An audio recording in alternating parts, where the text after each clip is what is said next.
Ontem à noite eu resolvi fazer uma atividade perigosíssima.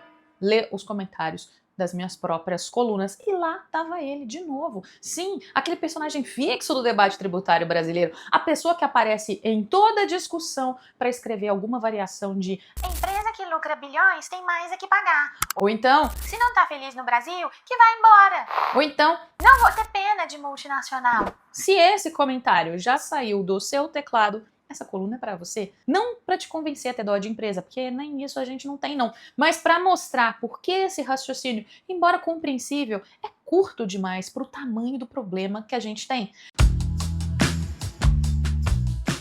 Por que não? Pelo amor de Deus, a gente já passou da idade de ficar repetindo que imposto é roubo. Por favor, isso não tá nem em discussão. Não existe país sério em que companhia grande escolhe se paga ou não paga imposto. A questão não é pagar ou não pagar. A questão é como se paga, quando a conta aparece e quanta loucura existe nesse meio de caminho entre o fato gerador e o pagamento. É aqui que entra o tal do custo Brasil, aquele apelido simpático para o combo de burocracia, confusão, improviso, insegurança jurídica que faz o país ficar mais pesado do que ele de fato precisa ser. Pensa numa situação cotidiana, você decide abrir uma lanchonete no térreo de um prédio. Acha um ponto, faz conta, reforma, compra o equipamento, assina o contrato com o condomínio, prevendo ali que o valor do aluguel e das taxas, pelos próximos 5 anos, tá tudo ali certinho, tudo bonitinho. Só que no meio do caminho, o síndico começa a mudar as regras. Um dia ele vira para você e fala assim, a taxa de limpeza do prédio também vale para o seu delivery, porque no fundo é tudo a mesma coisa. No outro mês ele decide que o valor do elevador de serviço vai ser cobrado retroativamente desde o dia que você abriu, porque foi um erro de interpretação do regulamento. Você vai lá, tenta argumentar, mostra e-mail antigo, ata de assembleia, pega o contrato, o síndico olha tudo, pensa, dá uma coça na cabeça e fala assim, realmente, na época parecia que não precisava pagar, mas agora a gente entende diferente, a partir de hoje você deve, e aliás você deve desde o começo, aqui que tá o boleto atualizado para você pagar tudo. É mais ou menos assim que o Brasil decide tratar quem investe aqui. Não é só uma questão da alíquota ser alta, é a sensação permanente de que você pode estar devendo algo que você ainda nem sabe o que você está devendo. É a regra que muda depois, com um efeito para trás. É um imposto desenhado de um jeito tão específico que nem existe em outros lugares do mundo. É o governo tentando subir IOF numa quinta-feira para arrecadar mais. Congresso derruba na terça seguinte. Supremo entra no meio para decidir quem é que tem razão. Enquanto isso, tem uma galera que olha da arquibancada e grita: Tem mais a que pagar. Como se esse jogo fosse entre povo e empresa malvada. E não sobre o país que a gente está construindo pra gente mesmo no futuro. Vamos pegar um caso fresquinho de 2025 da Netflix. Se você não assistiu essa coluna, corre lá assim que acabar aqui, porque lá eu explico direitinho. Mas, resumindo aqui para efeitos pedagógicos, era uma discussão que vinha se arrastando há anos no judiciário. Em determinado momento, a empresa, inclusive, chegou a ter uma decisão favorável numa instância inferior. Pareceres, planejamentos, demonstrações financeiras, tudo montado em cima de uma leitura que parecia razoável. Anos depois, o caso chega no Supremo, a interpretação muda, a contribuição passa a ser considerada devida e, de repente, o que era uma linha de rodapé vira um buraco de bilhões no balanço retroativo. Não é um susto de caixa em um mês. É aliás, lembra tudo aquilo que você fez desde tal ano, então? Agora a gente decidiu que aquilo ali estava errado. E esse é o custo de fazer negócios no Brasil. Não é só uma questão de aqui a gente paga mais imposto. E sim, uma questão de aqui eu nunca nem tenho certeza se o imposto de hoje continua sendo o imposto de amanhã e se aquilo que era permitido ontem não vai ser considerado errado depois de amanhã.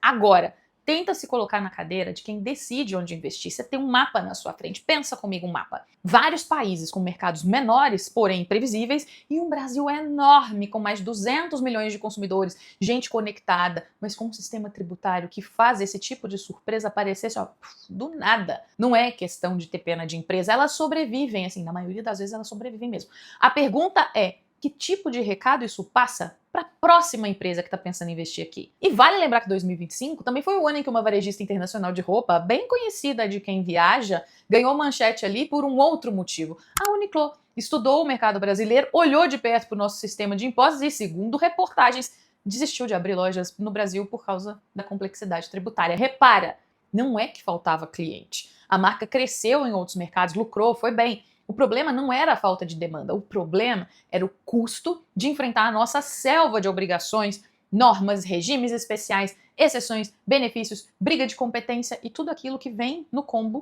Custo Brasil. Pois é, querido comentarista de rede social, ela fez exatamente o que você queria. E aí, sabe o que aconteceu? Perdemos todos nós. Quando uma empresa decide não vir, muita gente responde com ironia: Ah, se não quer pagar imposto, que fique lá fora. parece uma frase de justiça social, né? Só que na prática é um tiro no pé. Porque quando a empresa não vem, não é só a logo que deixa de aparecer no shopping, é emprego que deixa de ser criado, é aluguel de loja que deixa de ser pago, é transportadora que deixa de ser contratada, é arquiteto que não reforma o ponto, é time de marketing que não ganha uma conta, é fornecedor nacional que não entra na cadeia. E sim, é imposto que no final deixa de ser recolhido.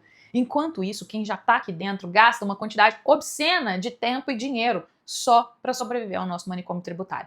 Relatórios internacionais mostram que as empresas brasileiras gastam ali uma média em torno de 1.500 horas por ano só com obrigações fiscais. Declarar, retificar, responder fiscalização. Isso é coisa de líder mundial em complicação. Agora, imagina pegar quase 2 meses inteiros de trabalho de um time e jogar só em dialogar com o sistema, em vez de usar essa energia para inovar, melhorar produto, atender cliente. Esse custo não fica preso na planilha da empresa, ele vai parar no preço da assinatura, da roupa, do celular, do serviço que você consome. Se a história acabasse aí, já seria ruim, mas a gente ainda adiciona outro tempero, a mania da canetada surpresa.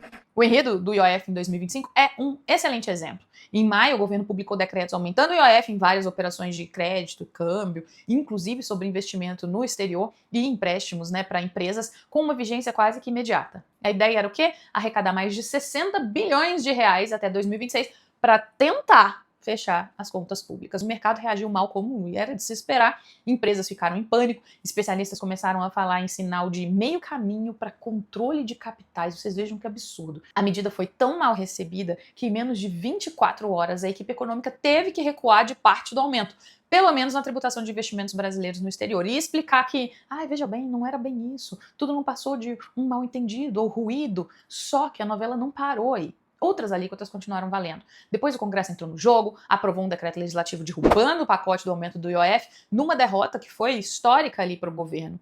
Dias depois, o assunto ainda estava sendo discutido no Supremo, que acabou chancelando parte das mudanças e afastando outra parte.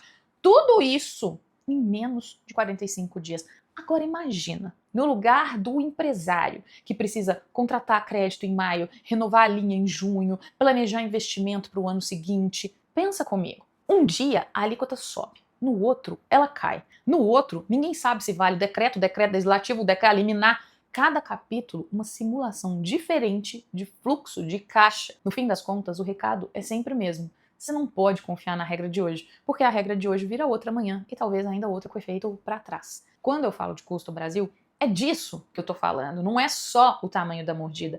É a incerteza sobre onde e quando ela vem.